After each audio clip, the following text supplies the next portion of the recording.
kind of southern and central. Called Sheep Flat. What did they do for survival Well, or they farmed. livelihood? They farmed. Well, now different.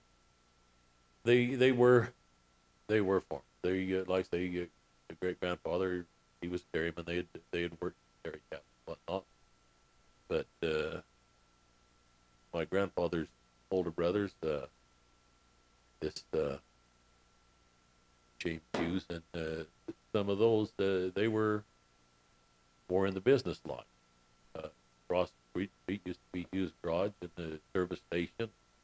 And where the Golden West is, there was a store there. But before that store was there was a store up by the old Relief Society building, or on the same lot that Jimmy Hughes, Uncle Jimmy, grandfather's brother, started. And the other one was the Hughes and Brainer, that store where the Golden West. And they were more in business. And on the same lot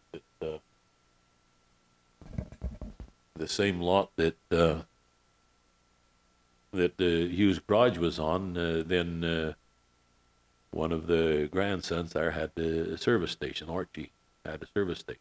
But Mike here in Mesquite. in Mesquite. And where was that?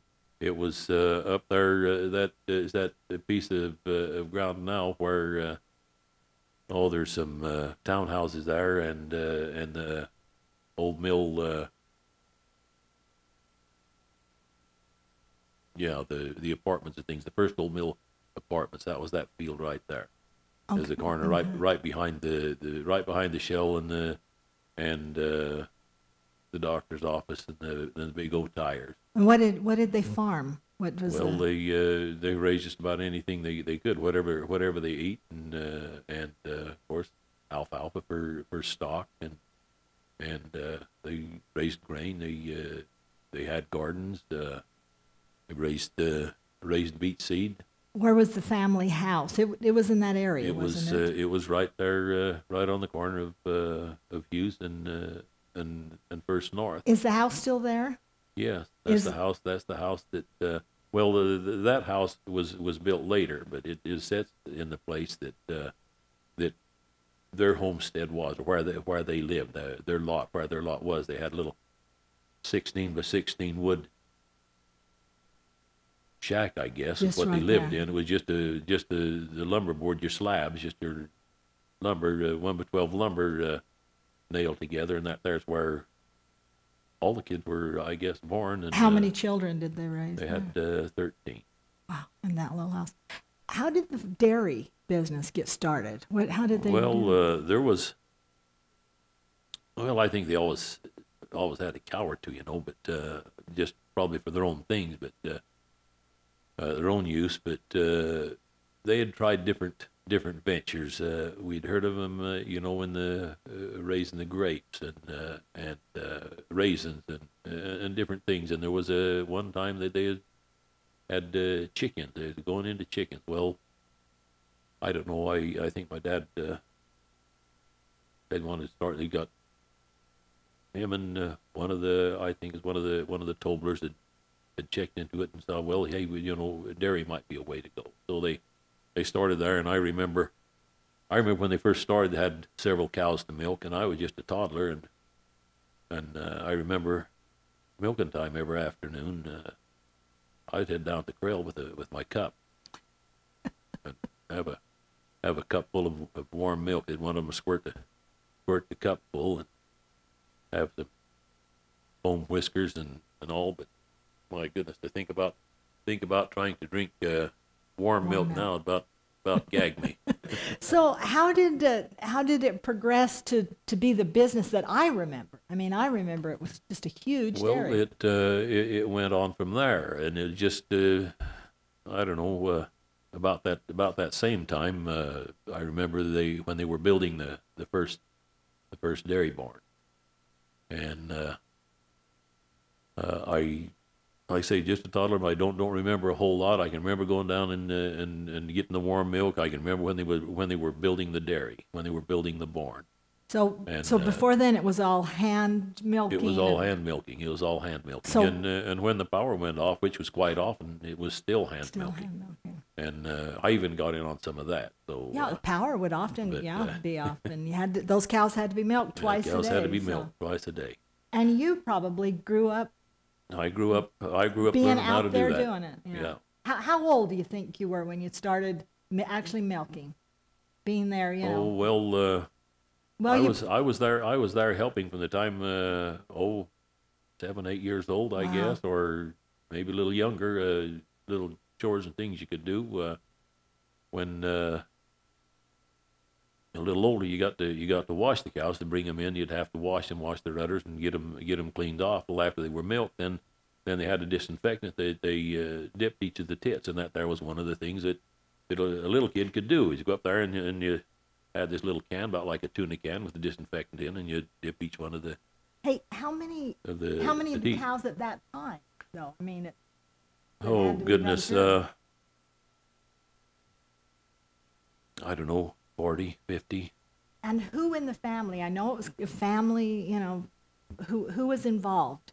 Now this is Everyone. But This the is thing from of it is, not only did they milk cows, they raised all their feed, or most all their feed, and like I say, they had farming and things going on. There was things there. There was jobs for everybody. You know, it wasn't every day. and these were your uncles, Yes, uncles and your cousins. uncles and cousins. So you were always brothers. working with uncles or cousins and brothers. Yeah. So that was a real fact. Was it fun working like that? I mean, I'm sure it was hard work, but Well, yes. you know, cousins. You know, Yes. usually, Well, when you wasn't working, then you made fun, and we did a lot of that. We in between hay cuts and whatnot, when you wasn't hauling hay, and even if you got a little break in what you were doing, then we had a game that we played. We called it well, it didn't have guns. We rubber guns, but it just we call it rubbers. Okay, let's go play rubbers, and we take inner tubes, and that was when inner tubes were made of rubber and not something that resembled it. steel. And it'd be easy for me to take one of them and smack you with one right from here, but we would choose up sides, and on one side would go and hide, and then the other side would go and try to roust them out and Now, shoot were 'em you all. supposed to be working at this time when you were playing? No, this was This in slack time. How far was the dairy barn from your house? 100 yards. So you were right there on the job. Right there. Did you do it Right twice there. a day? I mean, did you get up in the Hey. morning and Yes. help? Yes. And then got in up the in the evening? morning, but there were some of them milk mornings, some milk afternoons. you had And different shifts. so Generally, different- the uncles would get up most of the time and do the morning, and then the kids, the cousins, and I and my brothers would generally do it in the afternoon. Maybe have one uncle there or something, but generally, like I say, the kids would generally do it in the afternoon after. Now, I after think people school would and- be kind of interested in the whole concept of this kind of, it was kind of the family together running this business. And so each of the family were in the business, and you were, how did that work? How did the family get compensated? I mean, was it, Well, different- they sold the milk, and and then it was just then they divided paid up? then they paid the bills, and What then was left? then it was divided up what was left. Divided up by the size of the family, or? Well, no, not necessarily. A lot of times they had goodness is a good thing for J.L. Butler and some of these. He would run tickets on them, and then every year he'd send them a bill, and that was in part of the bill. You know, each family would go there, and they would sign a ticket, and then at the end of the month, then he would send a statement to them, and and the bills were paid. Oh, with, And so I don't know how equal it was. One family might hit the store more often than another. I don't know, but the But I bills just, were paid. because I know there were more cousins from I just wondered how you all equalized out the work. It's just, it needed to get done, and it got done. Needed by to whoever. get done. It got done. Yeah. Were you Well- kind of expected, was your generation kind of expected to carry it on then? I mean, from the Well, fathers, the uncles? No, I don't think so. No? I don't know. I was told that a lunch bucket was a whole lot cheaper than a tractor or something like this here. So that's kind of what I was How do you taught. mean? Huh? How do you mean? How do I mean? How do I Yeah. mean? If I invest in something, it's a whole lot cheaper to invest in a lunch bucket and go and work for somebody else than it is to Oh. to buy a tractor and have to pay for it. Did some of the kids stay? Did you know Yes, when you? yeah, there was some of them. My brother, oldest brother, he when Granddad got ready to retire, my oldest brother bought out his share. There was all of the brothers were not in on it. There were 3 of them that were not. There were the ones that were like a school teacher, Yes, Coach. yes, Coach West, Coach Hughes and Owen and Esmond. They were not. that had they were different not in. occupation. But summertime, a lot of times they'd be there to help with a hay or. Now, or was whatever. your grandfather, Uncle Arth, was he still actively dairying when you were a boy? Well, no. He was there, and he was yes, he was active and working. He wasn't milking the cows or anything like this here, but he had things that he did. But my dad, when he got when he got old enough, well, when they went into the dairy business, it just kind of fell to him, and he just kind of run and managed it for years until then it was turned over to France. Where did the milk go? I mean, was this what was hauled to? Milk was hauled. Well, for a long time, it was hauled into to Overton. There, the Catholic church there on the corner. That was the Clark Dairy, Where it was and processed. it went there, and they processed it there, and then it was hauled some of it back out here, some into Vegas, and then after that, it went into Las Vegas, and Orden Farms bought out Clark Dairy. They had right up the top of the hill there at Bonanza and Maine. So that And, dairy supported these families that I grew up with. And then when did it end? How was the dairy kind of dissolved? Well, the property? Melvin bought out when they most of them got up about retirement age. Then this was in the 80s when money times was hard. Then Melvin offered to buy them, and they sold. And Where did then you go to then school? he ran it. Where did you go to school? Were you very far from school? Did you I went to school right up here. over there where the Right up old here. I gym was is 2 in that blocks, area? yes. Yeah, and you walked to Walked to school. school, You yeah. must have had a lot of cousins to walk with. Did you? Well, not of them from that end. Because they they were were all over living down town. through town. They were Who scattered. are your brothers and sisters? Everybody that needs to know. My brother's oldest brother is DeMar Hughes, and my oldest sister's Carla, Myron, Warren, Self, Bonnie, and Orville.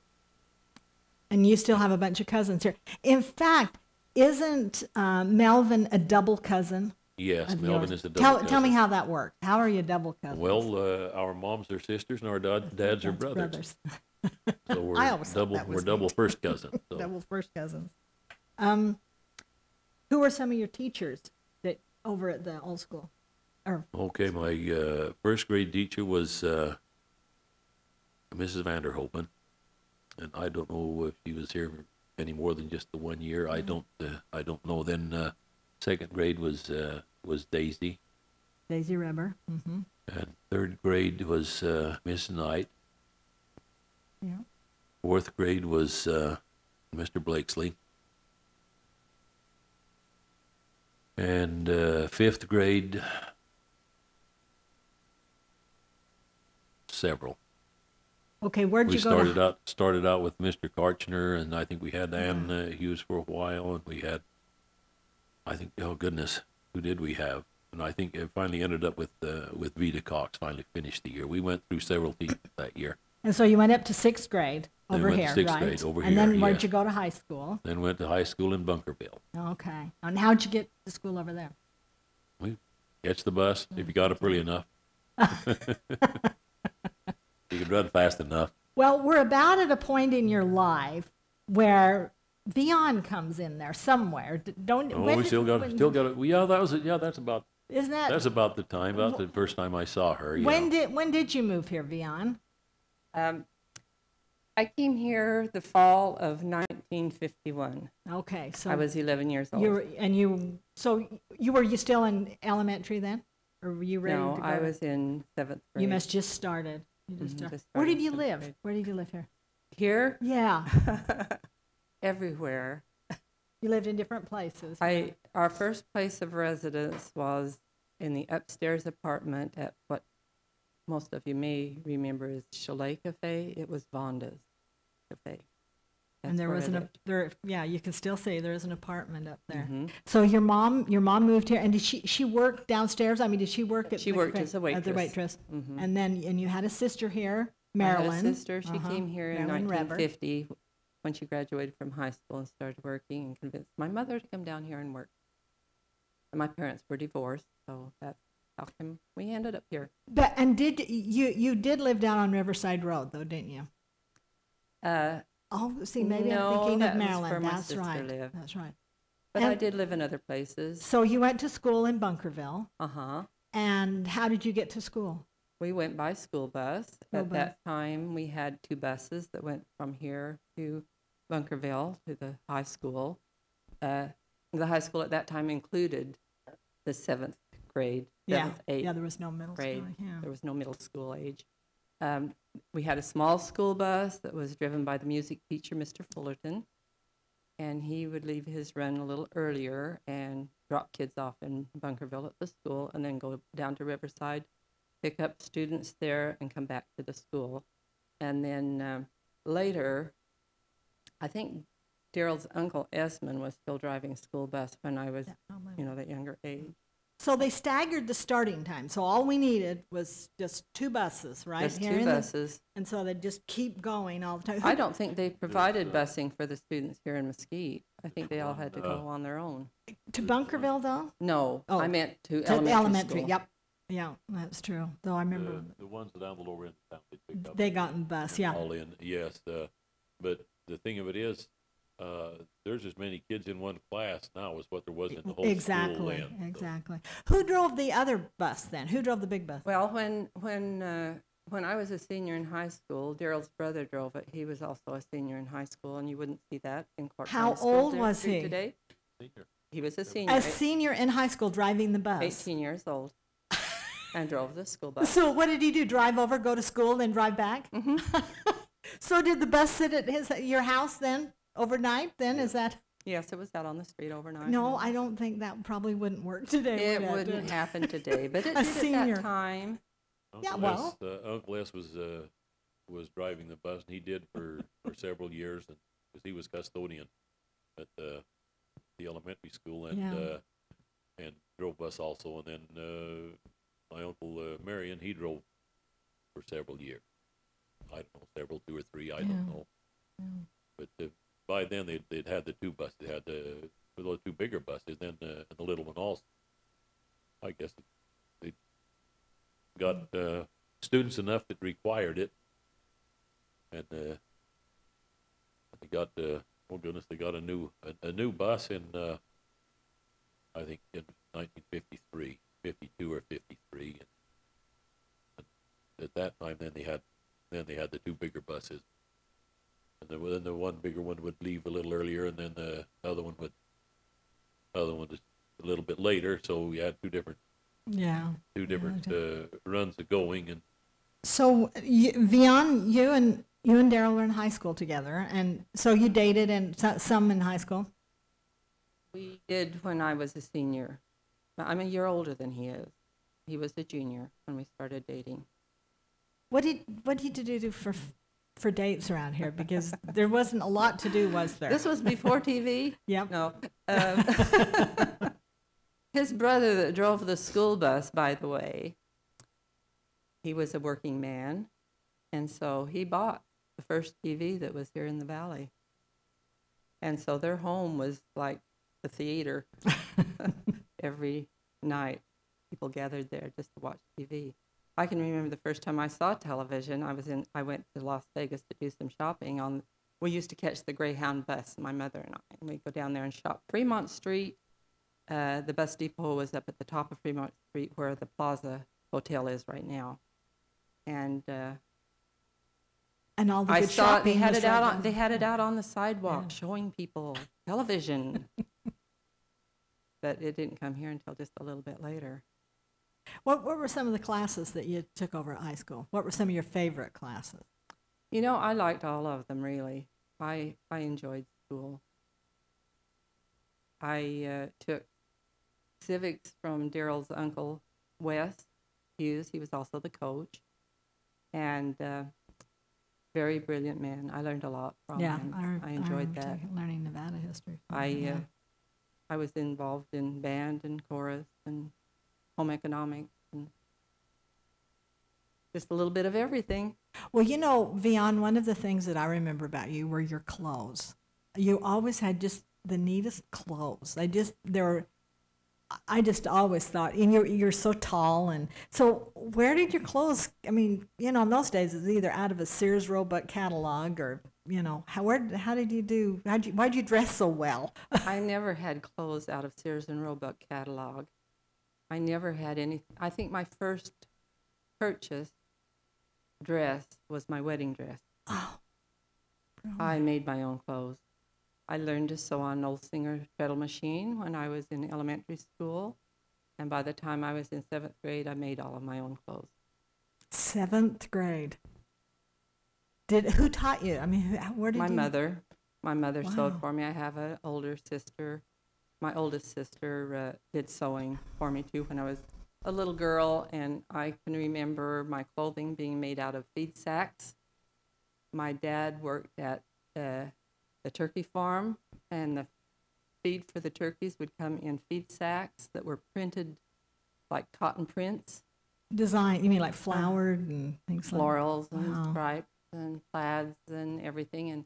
And so even though my parents were separated, he would bring all of these feed sacks to Mother, and she'd save them until she'd have enough of one print to make something for one of us to wear. And so those are my clothes.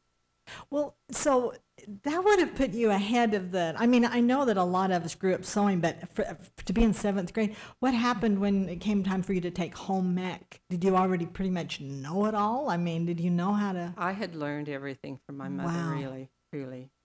So who was your home ec teacher? Well, in home ec in 7th grade, I don't really recall. I wish I'd gone back and looked at my yearbook. I had Mrs. Hutchings when I was a senior. See, and we all and Miss remember Bodley her. when I was a freshman. Yeah. Did you do things like 4-H sewing? I remember doing that. I did 4-H when I was in 7th grade. What kind of things did you sew then? Well, I made a dress out of a cotton chambray, kind of a salmon-colored one, and we were taught by a lady that was not from this community, but she lived here for a period of time. I think her name was Mrs. Clark, and I took 4-H from her. She did teach me how to do piping and how to do buttonholes with a machine that did buttonholes. Before that time, you did them by hand. How old were you when you were doing this? I was just, I had just turned 12. Yeah, 4-H, and you were doing Mhm. piping. Not Uh-huh. everybody would be impressed, but piping's, wow. Okay, And so. then all of us entered a sewing contest in Las Vegas, 4-H is famous for 4-H. competitions, yes. and I won first place in my division in the category that I was in, the dress, and then I won grand champion for my age group. Whoa. I'll bet And it this was at the Thunderbird Hotel in Las Vegas. wow. That must have been exciting. It was. I It mean, was an exciting time. It was fun. little mesquite girl, just, wow. By the that's time I cool. got to be a senior in high school, Mrs. Hutchings just turned me loose. Yeah. Go ahead and do your thing. I would think you would have probably known it all. That's neat. Well, I'm just amazed that you bought your wedding dress then. But I guess it was such a, I was treat. going to make it, but I was working and I just didn't have time. What were you doing? What were you working I was a at? waitress. Here and that, so you were Mhm. helping. So if you were a year older than Derald, then you graduated before. What did you do? I graduated in 1957. He graduated in 58. His was the last class to graduate from Bunkerville. Oh, okay. From the school in So Bunkerville. you did, okay. So in that year before he graduated, what did you do? I went to college at what was then CSU, College of Southern Utah. Yeah, I think, and then it was CSU. Uh-huh. And What I did went you for a quarter. What did you I had it- study? I studied education. I had a scholarship there, but it wasn't enough quite to keep me going, and I quit after the first quarter and came home and went back to work. Well, you just probably missed Derald so much too. I You wanted did. to come. So I when used were to come you, home every weekend to see him. when did you get married then? We got married the fall after he graduated from school. We were both 18. So Derald, at this time, are you getting tired of the dairy business then after, and you start kind of thinking about what are we going to do, or I'm a married Yeah. guy, and so you decided not to stick around then, huh? Yeah, I decided I better go and get a job. The one that I was working at wasn't paying a whole lot. You know, I had a lot of good experience. Other than that, it wasn't paying much. But so I went and got a job. I went and got a job milking cows. Hey, your resume probably looked pretty impressive. So Well, where in Vegas? No, I didn't know many cows in Vegas. Oh. There probably were. Maybe. But no, I went to work in Bunkerville. I went to milk cows for Lee Jones. Oh, okay. And I milked cows for him for, oh goodness, several months. This was after And, he graduated. Yes, after Before we were after married. yes, Okay. after I graduated. I guess that summer and up until December, I'd put in the application the state highway department, and it was in December. Fielding Hardy, he was working for the state, and he came, looked me up, and says, "Hey, Vern Sharp wants to see you Monday down there.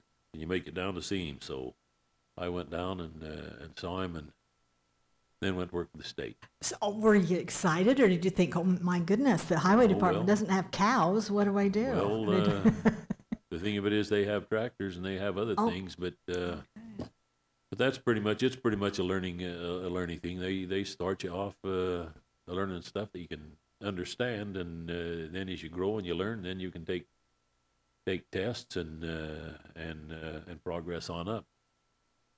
So was your job in Vegas, out of Las Vegas? It was then? in Las Vegas. Yes, I went to work. I worked on there was a stretch of freeways. The freeway, when they first started putting the freeway in, and the first one went from down there at the state line down at what do they call it now? Prim? From Prim. It came from Prim up to about 7 miles the other side of Jean, and the jobs I went to work on was from that one there, came up to the top of the hill about 7 miles this side of Jean, and that was the one that I worked on. But actually, through the years, I spent a little time on just about every job. All over the state, the or freeway, the Really? freeway of I-15 all the way through. Really? Some of the first builds and then second builds too. But I worked. I was there for what, 2 years?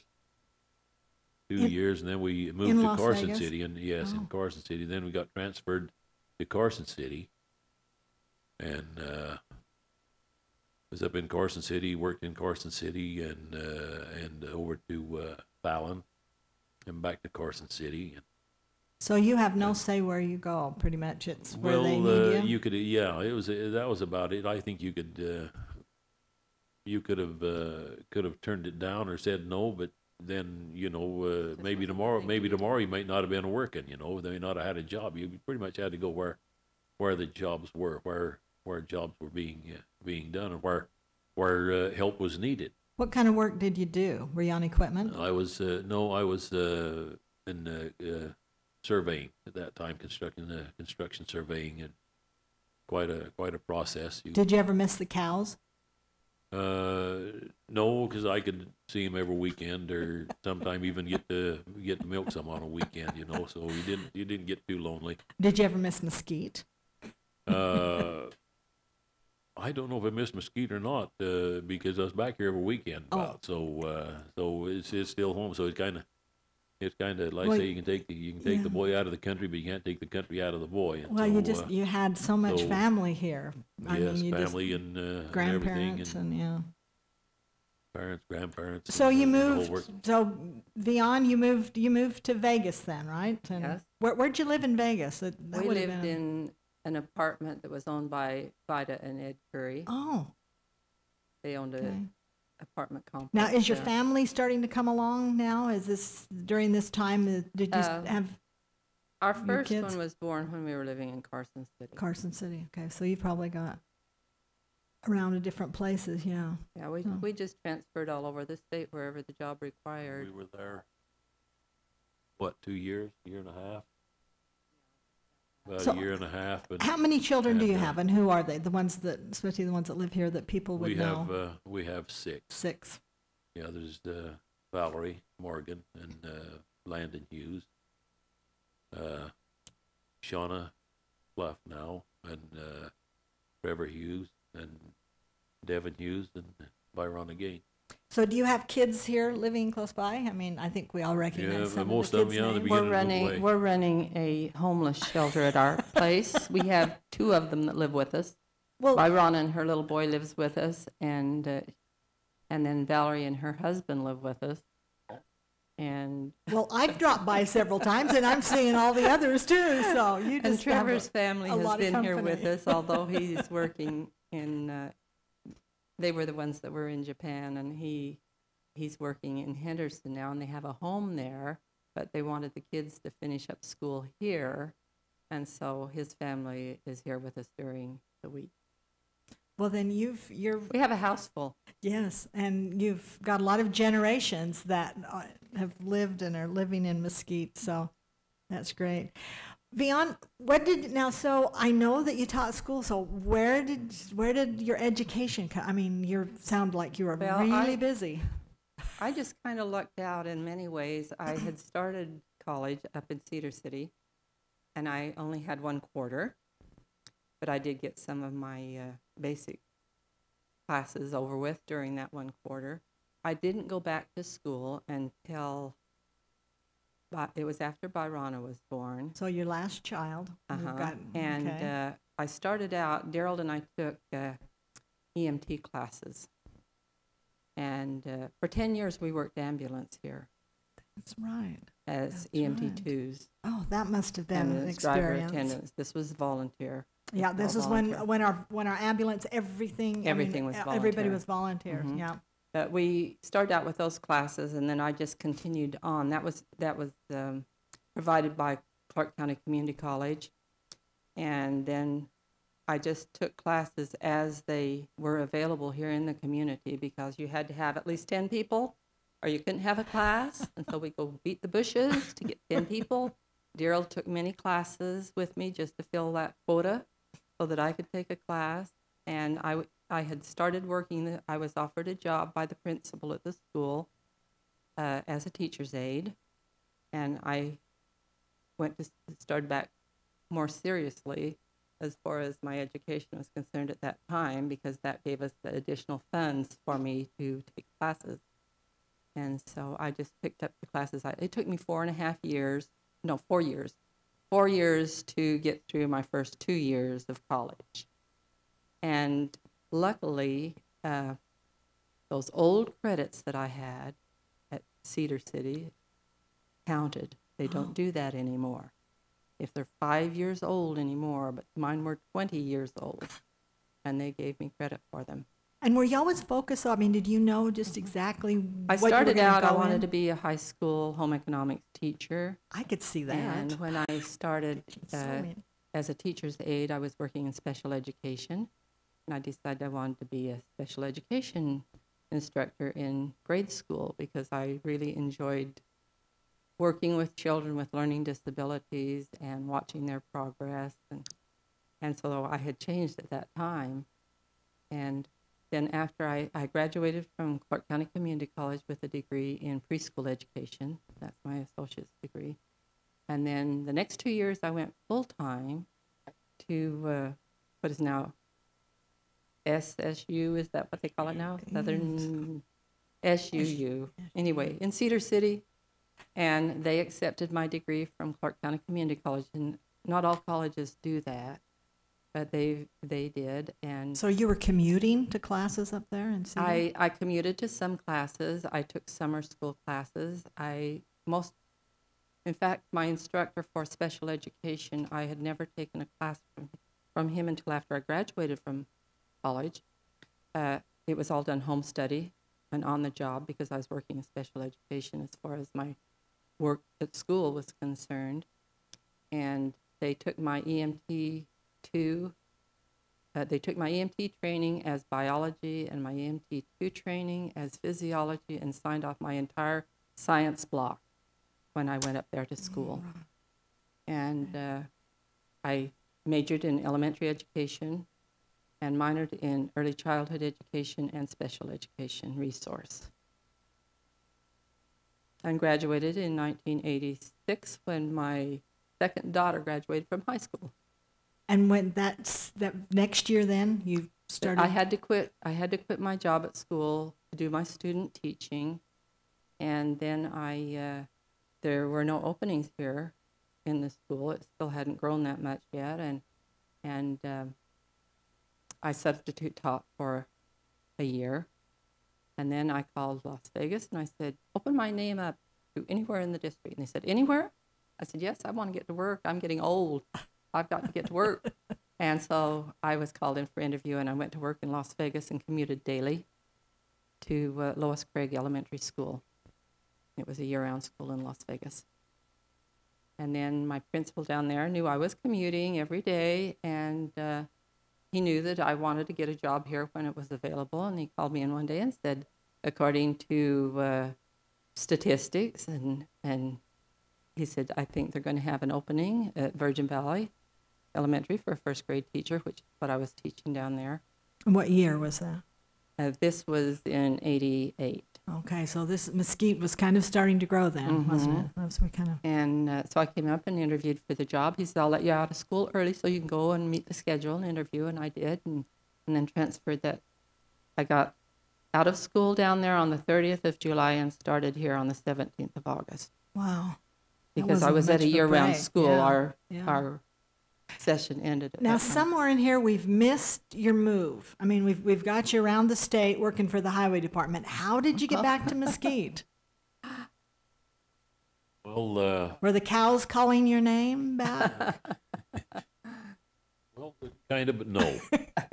No, I had worked construction surveying and then went into materials and testing.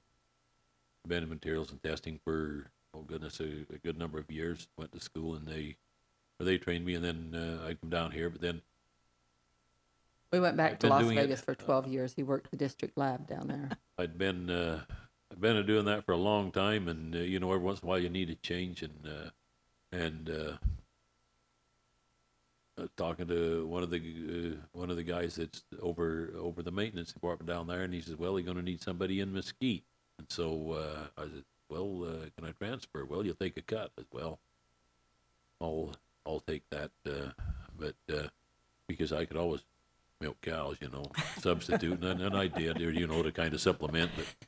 But then I came back here And so your family work dairy was maintenance. still going at that time? Oh, yes, yeah, I was still going. Well, And- it was about that time that Melvin had bought him out, or shortly after that time, and Did you have a he house needed- to he come needed back to? helpers. He needed helpers.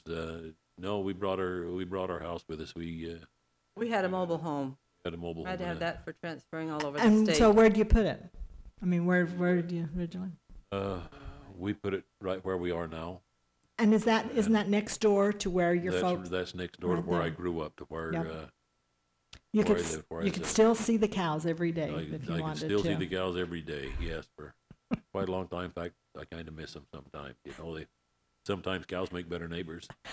I can tell you a little bit about when we came up here, and at that time, Uncle France was the president of Hughes Brothers at that time. They were And this is what it was called, the Hughes Brothers. Hughes Brothers Dairy, and they were milking about 600 about 600 heads. So the dairy had grown an awfully lot, and we put our mobile home there, and it had the connections there. And we told Uncle France that we wanted to buy the property, and he says, "Well, you can just live there as long as you want to. You don't have to buy it."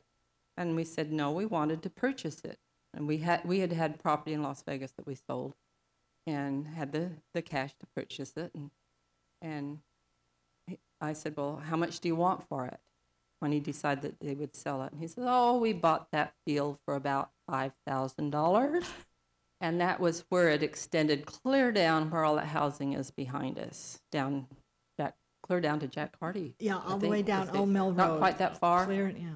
Anyway, all of those about homes 20. behind us. And he says, "Oh, about $1,000. So we bought it for $1,000, frontage property. Of course, the frontage road was just a dirt road at the time. Yeah. But So, that's when we purchased it. and there Derald was just within feet of where he grew up. So that's, and you, Back home. He could Yeah. visit those cows anytime he wanted to. well, now back to, because this ambulance thing, I mean, I, remember and the lives that were saved by that volunteer, because we had nothing before. You just, if someone was in bad need of medical help, but when that volunteer ambulance started, it was just amazing. And we covered the highway from Cedar Pocket to Carpelgian have you got it? and the valley. Can you remember any, because where we're on this highway, I'll bet you responded to some bad situations, didn't you? Yeah, that was later when the freeway was in. Yeah. Well, even the highway through. But did you both were did you like take turns driving? I know there were other people, but We were all on a telephone system, and when a call came in, everyone's that was on the system, their phone rang. You would pick it up and say whether you could go or not. And you had to have a crew. You had to have a driver and 2 attendants. And so you were all trained to what extent? What were you trained in? EMT2, as the IV therapist. So did you deliver any babies or anything on the way? I helped deliver one. We delivered a baby girl from Alamo at Bloomington. Didn't make it to the hospital. Well, now how did the Alamo? Were they driving in? They from were coming down. damn. She knew she was in labor, and they were trying to make it to St. George, and they got to Mesquite and said that, they can't make it any further. Called the ambulance, and we took them by ambulance. So you were in the back with her. I was in the and- back. And fortunately, we had, was it Dennis Barrett? Donald Barrett. Don Donald Barrett. Barrett, Don uh-huh. Barrett was here working, For the Clark County Health District. uh-huh. Yes. and he had worked as a paramedic. And Susan Hardy and I were in the back of the ambulance, and he just at the last minute said, "Do you want me to go with you?" And we said, "Yes." So he went with us. And he didn't do the actual delivering. He just talked us through everything. So it was a little teaching experience. Do It you remember was. who? Do you remember I who don't was even remember who was driving. That's what I was going to say. And so it didn't stop. You just were heading Right. straight through, and the And baby. The baby came a little early, but Around that was in okay. Bloomington. Everything was okay. But we Yeah. used to driving up through the gorge. There were situations if we had to do an IV, we would have to stop the ambulance. We'd have to pull off on the side of the road, stop the ambulance, because it's something you just don't go sticking needles in people when you're en route.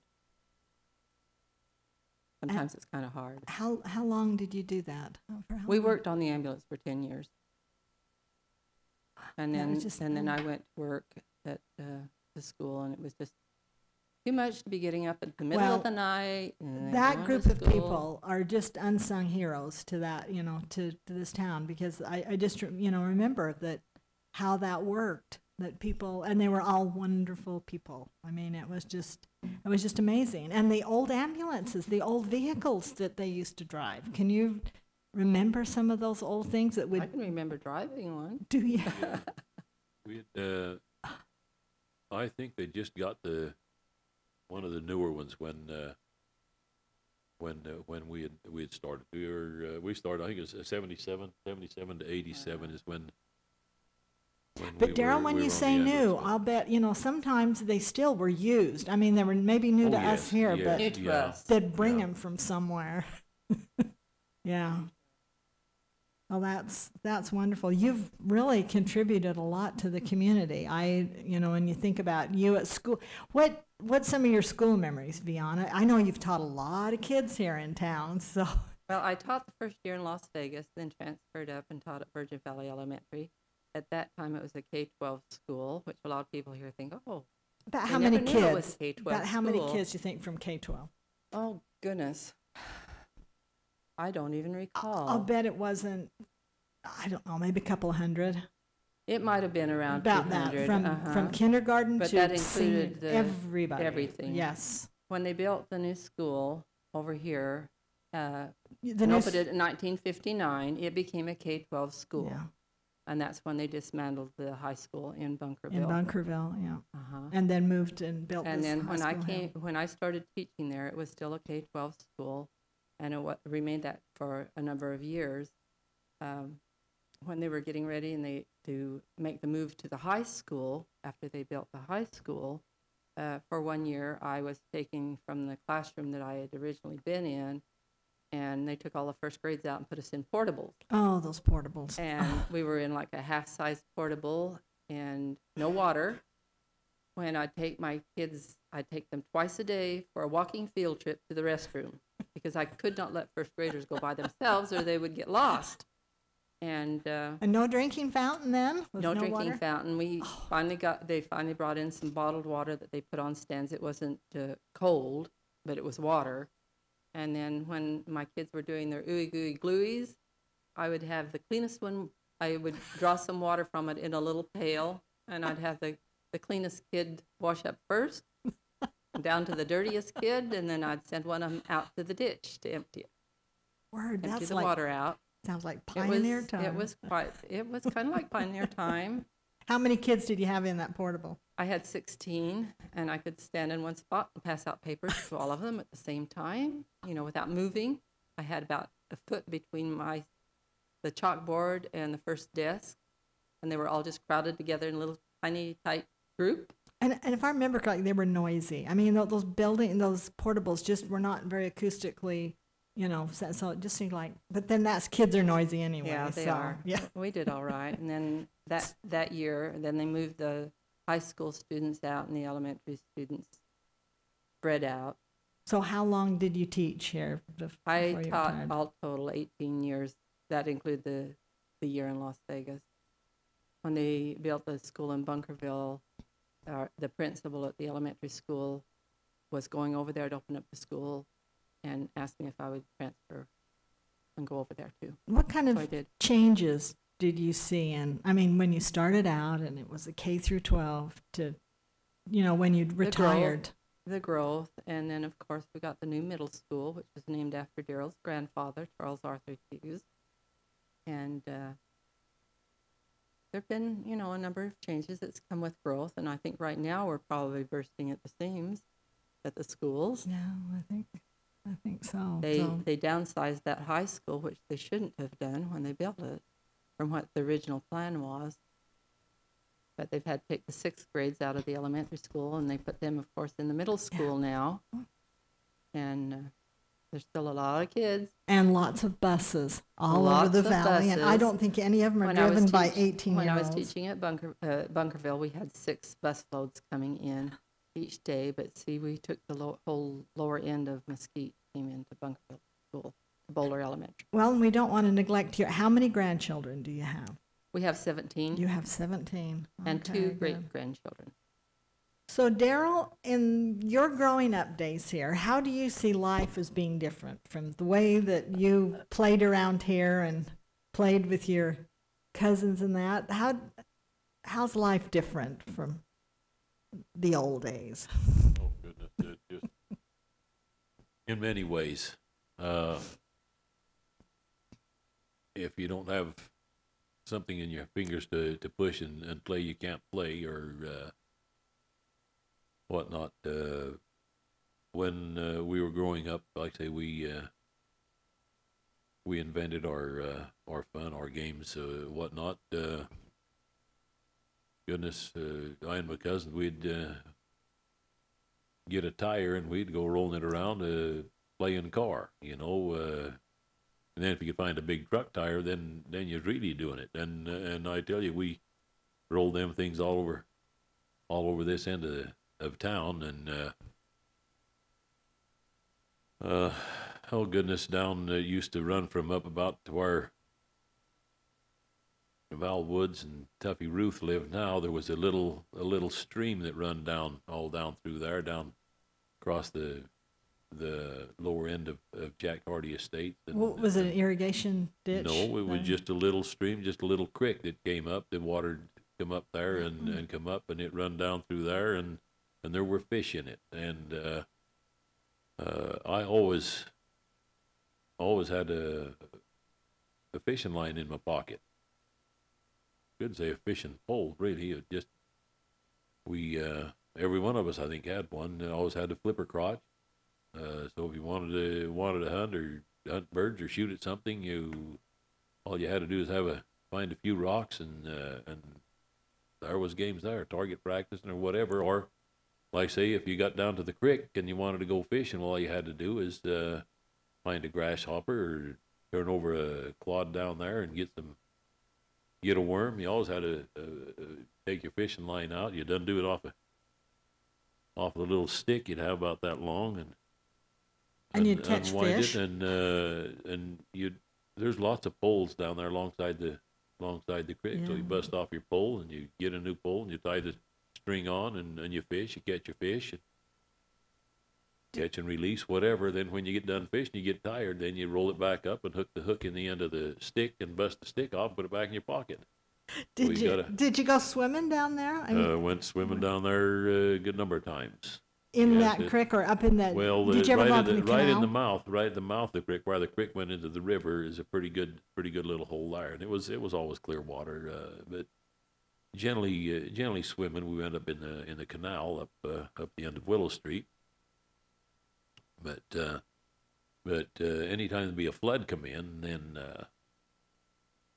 then we were down there to ride the waves, and just I don't know. It scares me to death now thinking about some of the things you did, you know. But we go down there, and if we just stripped down to our underwear, and if we came home with our underwear as brown as this Brown, yeah. as this Brown. furniture around here, this wood, then your mom would get after you. So next time you didn't wear it. Well, you've seen a lot of changes in Mesquite. What do you miss the most about those days? Oh goodness! Somebody else telling you how to live. It's a slower pace of life. Life has changed, yeah. Life has changed. What Yeah. What do you like the most? I mean, with the changes is there change that you like that you're glad to see? Yes, there's I think there's ups and downs to everything. You can't nothing's going to stay the same, and there wasn't many opportunities. Like I say, you had work to do, but there wasn't many opportunities for employment.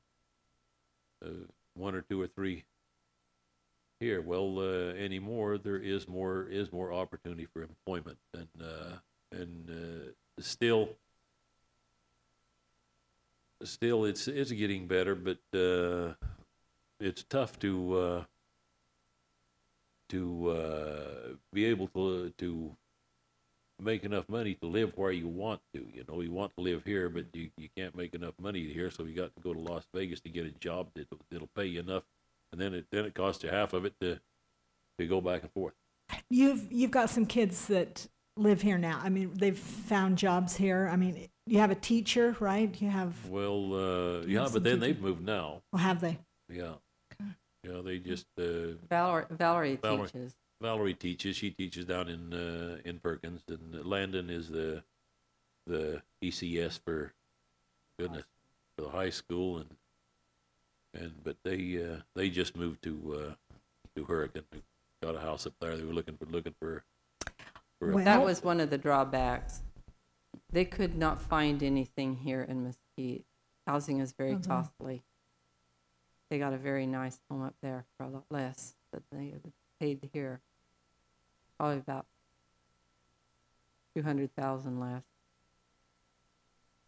Okay, well, I think that I'm going to see if there's any questions of the audience here that would like to ask the Hugheses.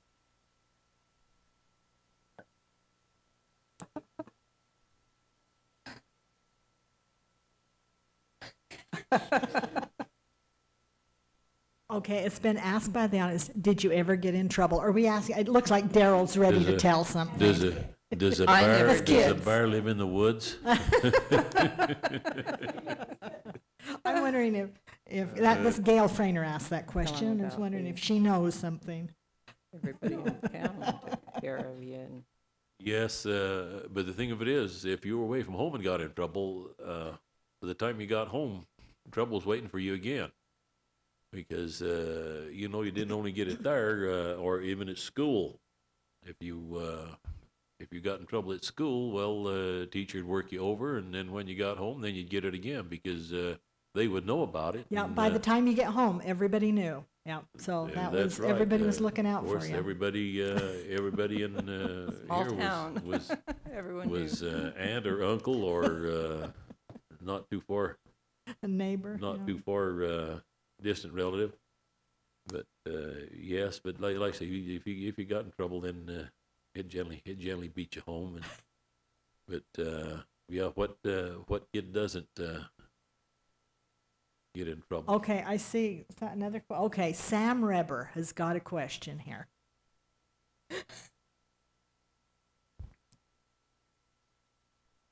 Okay, what's your question, Sam?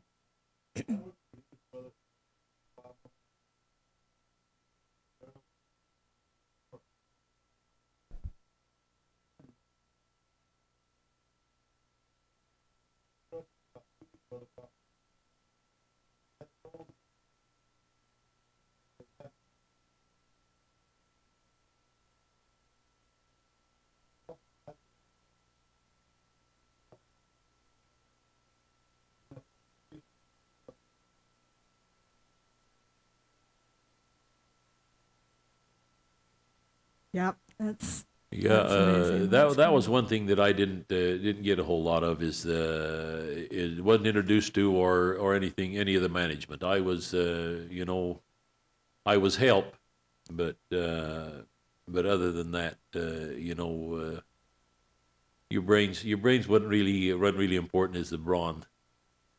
well. It would have taken But, a lot of hands to have but, taken care of that many cows. But yes, and I would like to have been. You know, I think a little more, or at least introduced to the aspect of the business. But since then, since I've been away and looked and stop and sit down and use my head and think, that their business was big business. It was big business. You think you run that many cows, you've got I don't know, several hundred acres of land.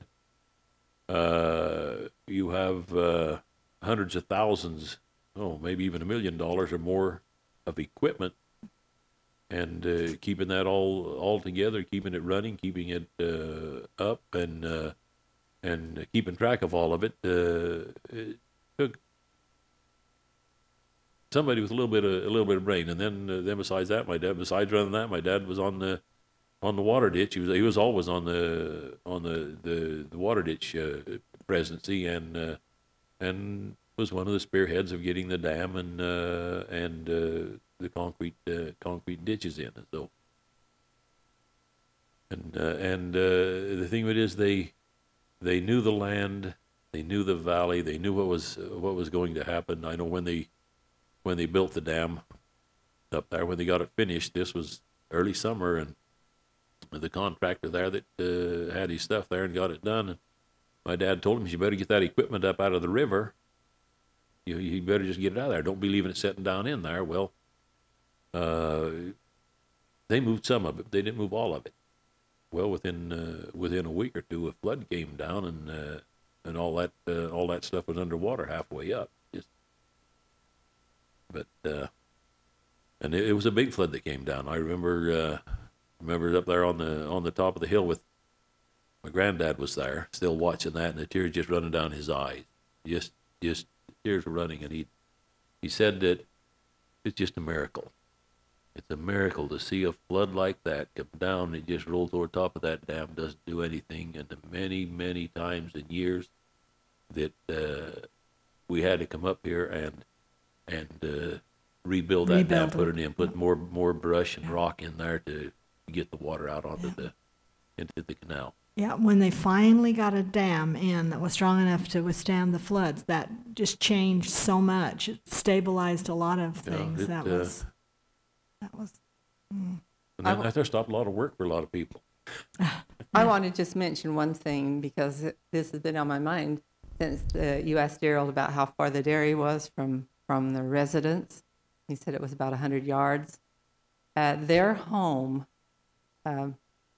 was right there where everyone came up the sidewalk. Instead of going around the house, they went through the house and out the kitchen door.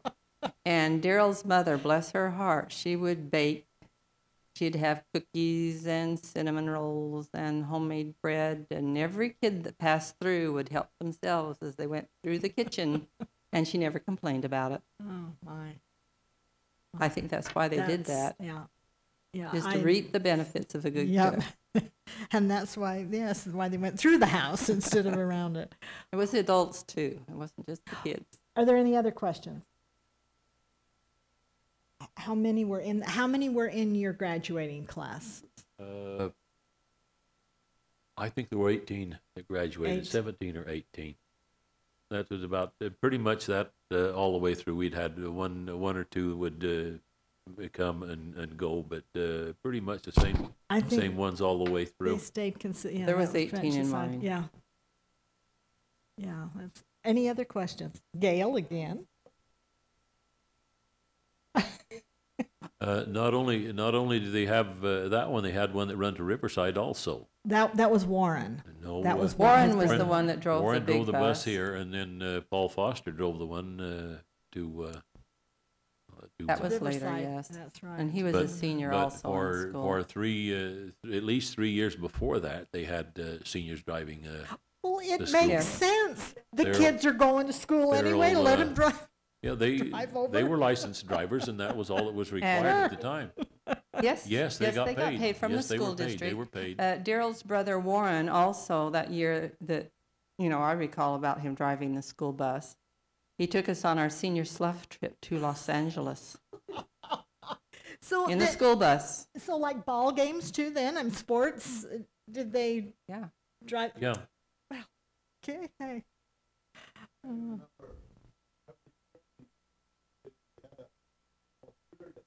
Vocational days, yes.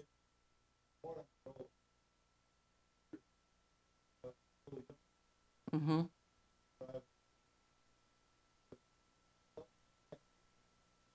Mm-hmm. Yeah. He did all of that extracurricular bus driving. Charlie Fott drove, and also Theryl Bornham, Gabby Bornham. Yeah. And I don't know if there was any before that. I don't think so. Or not. I'm trying to think of senior boys now. Could you really trust them? No, they did a good job. Those big old young buses men did. too. Of course, all of them were experienced truck drivers. They'd all been driving truck from the time they could get up. I know. I remember my first experience driving the truck. I couldn't sit on the seat and reach the pedals. Of course, I was down in the hayfield, and they'd set you there and say, "All right, you head her down through here and kind of move back and forth a little bit so they don't have to carry him so far." But then when we yell, "Whoa!" then you got to get down and put on that clutch. Well, man, you jump down there and you trying to hold the steering wheel here like this and hold that clutch down till they said go, and then you ease it out and you get back up on the seat, see where you're going. Okay, we have another question out here. They want to know about the junior prom. Junior, senior, the Oh. dances, the dances that you Now, had. you asked earlier about what did we do? Well, every class, Put on a, Yes, they put on a dance they have the each year, each class. Freshman They had frolic, the freshman frolic, frolic, the sophomore sophomore hop, sophomore hop, junior junior prom, prom, and the senior ball. And also the FFA put on the Harvest Ball, and FHA did the Sweethearts Ball, and they had other dances. Oh, Sadie too. Hawkins Sadie- dance. There would Oh, have been- Sadie Hawkins Day. That was an experience. This was the whole school there in Bunkerville from 7th grade through 12th grade. They would have some of the teachers out there with a table sitting in a row, and they would turn all of the boys loose and tell them to run. And then they'd turn the girls loose, and the girls had to chase the boys until they caught one. And then they'd take them back and report to the teachers, and they would write it down on their list who was taking who to the Sadie Hawkins Day dance. And they gave you, I think it was about a half hour to catch your date, and if you didn't, then you reported over to the gymnasium, and everybody got to watch you as you chased them around the gymnasium, those that were left, boys and girls. But Well, holy cow, that was down by the river. There could have been a lot of they probably, a lot of them tried to escape. head out in. I remember when I was a senior in high school when they did this, and just after they turned the boys loose, here came this little freshman guy come running along, and I said, "Hey, Joe, get over here. I want to catch you." I was a senior. That was Joe Bowler. And he came over, and I took hold of his hand, and we went over and reported in, and I took him to the dance. It was not unusual for a senior girl to take a 7th grader or a just vice versa. It was just a lot of fun. And then our other dances, they catered to the community, the senior ball, the junior prom. These dances, Everybody went. especially to everybody went. those they decorated.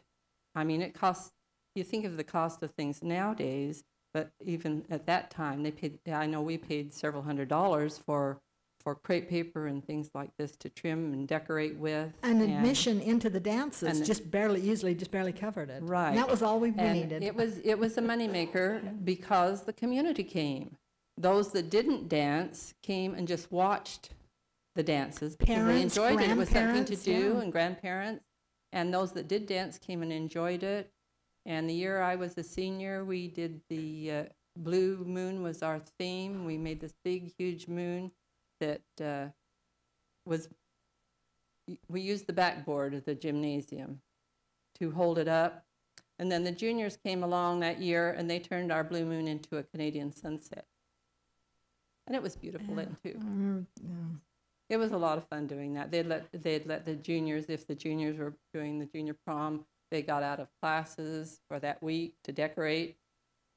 And the same thing. Some classes. Some of the class, not all of them, but some classes. They Then- kind of alternated But them. then, not only you have the junior prom, then a week later you had the post prom, and the Post-prom. decorations stayed up That's right.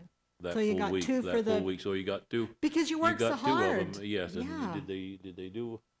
I can't remember if the seniors did another. No, I don't think so. no, they I think didn't. just the junior prom. They did junior prom and the post prom. But they usually made several $100s off from it, and that funding went to The slough into trip. their fund And you for used their trip at the end of the school year. Where And did you go on your slough trip? Los Angeles. We went to LA. Yep. We went to Disneyland. I remember we had our fee to get into Disneyland was paid, and amongst the girls in my class, the only one that had any money was Faye Whitward. She had 10 cents.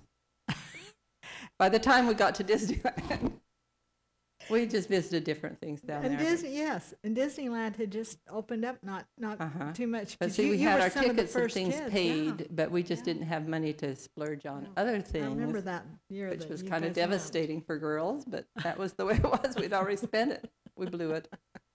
But it was fun. We Any had a lot other- of fun, and when we didn't have a dance to go to, we made our own dance. If we could find a piece of cement anywhere and turn on the radio on the car and use the headlights for lights and dance. That was our thing. Any other questions?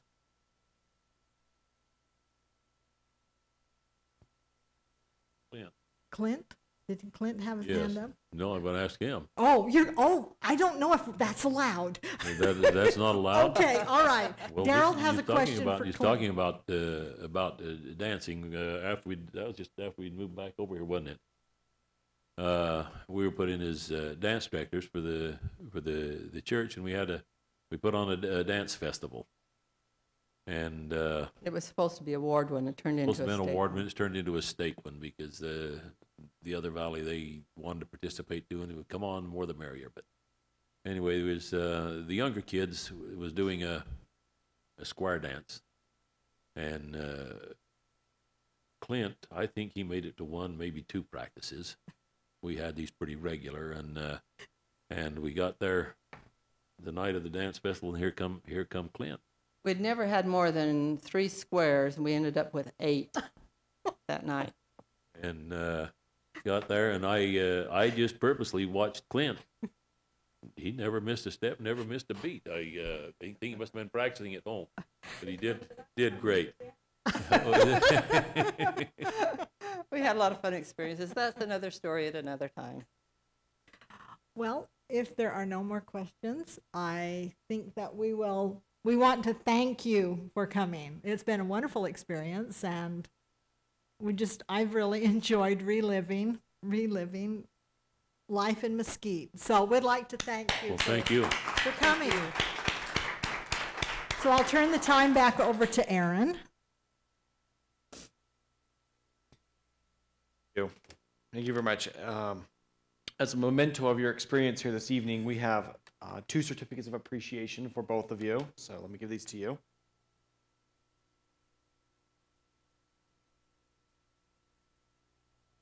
And we also have one for Geraldine for being the moderator for our thing. So Thank you.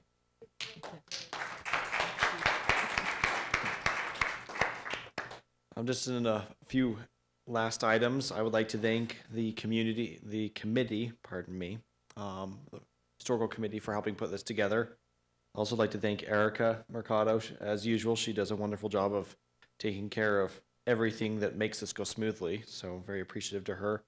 And also to Reliance Connects and Baja for carrying this Founders Forum this evening. Just in the way of reminder, this and past Founders Forums are available at the museum across the street. It's open Tuesday through Saturday from 10 a.m. to 4 p.m. And in the way of announcements, our next Founders Forum will be on May 19th. It will be here, and it'll be part of Mesquite Days, celebrating the 25th anniversary of the incorporation of Mesquite. We will have Jimmy Hughes, the first mayor, and Carol Woods, city clerk, sharing it there. There's also several other things going on with Mesquite Days in the month of May. We will have a Braid the Maypole event. I'm going to have a scavenger hunt and a fact of the day. Don't want to miss anything here. We're going to have a bake-off. There are historical tours. There's a lot that's coming. You'll see this in the newspaper, but keep your eyes out, and also on the city's website. But this will be during the whole month of May. We'll be celebrating that. So thank you and good night.